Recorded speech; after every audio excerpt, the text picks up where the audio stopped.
சிவனிடமிருந்து பாசுபதாஸ்திரம் பெறுவதற்காக போன அர்ஜுனன் கடற்கரை ஓரத்தில் அனுமனை சந்தித்தான். இருவரும் இன்னாரென்று தெரிந்ததும், உங்க ராமனுக்கு பாலம் கட்டாமல் இலங்கை போக முடியவில்லை. நான் அம்பினாலேயே பாலம் கட்டி விடுவேன் என்றான். பாறைகளை வைத்து தானே ராமன் பாலம் கட்டினார். நான் அம்புகளை வைத்து கட்டுவேன் என்றான் அர்ஜுனன். ராமனை குறை கூறாதே என்றார் அனுமன். எங்கள் கண்ணன் மாயையால் பாலம் கட்டி விடுவார் என்றான் அர்ஜுனன். கோபமடைந்த அனுமன், நீ பாலம் கட்டினால் நான் என் சுண்டு விரலால் உடைப்பேன் என்றார். நான் தோற்று போனால் ராமநாமம் இனி சொல்ல மாட்டேன் என்றார். அர்ஜுனனோ, நான் தோல்வி அடைந்தால் அக்னியில் குதிப்பேன் என்றான். சில நொடியில் அம்பினால் பாலம் கட்டினான்.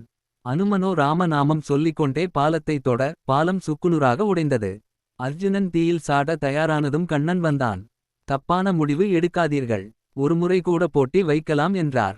அனுமனிடம், நீங்கள் தோல்வி அடைந்தால் அர்ஜுனனுக்கு உதவ வேண்டும் என்றார். அர்ஜுனனிடம், நீ ஜெயித்தால் அனுமனை குருவாக ஏற்றுக்கொள்ள வேண்டும் என்றான் கண்ணன். அர்ஜுனன் பாலம் கட்டினான். அனுமன் சர்வ சக்தி எடுத்து தாக்கியும் பாலம் அப்படியே இருந்தது. முதலில் அனுமன் ராம நாமத்தை நம்பினதால் உடைக்க முடிந்தது. இரண்டாவது முறை தன்னை நம்பினார், உடைக்க முடியவில்லை. அர்ஜுனனோ முதலில் தன் பலத்தை நம்பினான், தோற்று போனான்.